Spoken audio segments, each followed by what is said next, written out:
Tennis ball எப்படி செய்கிறாங்கன்னு தெரியுமா? ஒரு லெதர் எடுத்து சரி பண்ணிக்கிட்டு வந்து அந்த பந்து மாதிரி அந்த அச்சு உழுகிறதுக்காக ஒரு மிஷினில் வைக்கிறாங்க. அதே மாதிரி பந்து மாதிரி ஒரு அச்சு உழுகுது. அந்த அச்சை வந்து சரி பண்ணிக்கிறாங்க. சரி பண்ணிவிட்டு வந்து அது நல்லா ஷேப் உழுகிற மாதிரி சரி பண்ணிக்கிறாங்க மிஷின் மூலமாக.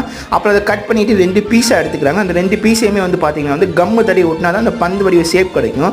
அதை என்ன பண்ணுறாங்கன்னா வந்து ஒரு இதுக்குள்ளே வச்சு பெட்டிக்குள்ளே வச்சு அதை வந்து நல்லா ஒரு ப்ரெஷர் கொடுக்குறாங்க. ப்ரெஷர் கொடுத்து ஹைட்ராலிக் ப்ரெஷருக்குள்ளே வைக்கிறாங்க. அப்போ தான் வந்து அந்த 2 இது ஒன்று சேர்ந்து ஒரு பந்து மாதிரி ஷேப் வரும்னா அது முடிஞ்சோடனே வந்து என்ன பண்ணுறாங்கன்னா வந்து தண்ணி ஊற்றி கூல் பண்ணுறாங்க. கூல் பண்ணிட்டு அந்த பந்தை வெளியே எடுக்கிறாங்க. அதே மாதிரி பார்த்தீங்கன்னா ஃப்ரெண்ட்ஸ், நீங்கள் நிறையா பேர் வந்து சப்ஸ்கிரைப் பண்ணிட்டு லைக் பண்ணாமல் வீடியோ பார்க்குறீங்க. ப்ளீஸ் ஒரு சப்ஸ்கிரைப் பண்ணி லைக் பண்ணிட்டு வீடியோ பாருங்கள். அப்போ தான் வந்து எங்களுக்கு நல்ல நல்ல கண்டென்ட் கொடுக்கறதுக்கு வந்து பூஸ்டப்பாக இருக்கும். அப்புறம் அந்த பந்தை வந்து கரெக்டான ஷேப்பில் இருக்கான்னு பார்த்துட்டு வந்து அதில் வந்து லெதர் ஒட்டுறாங்க.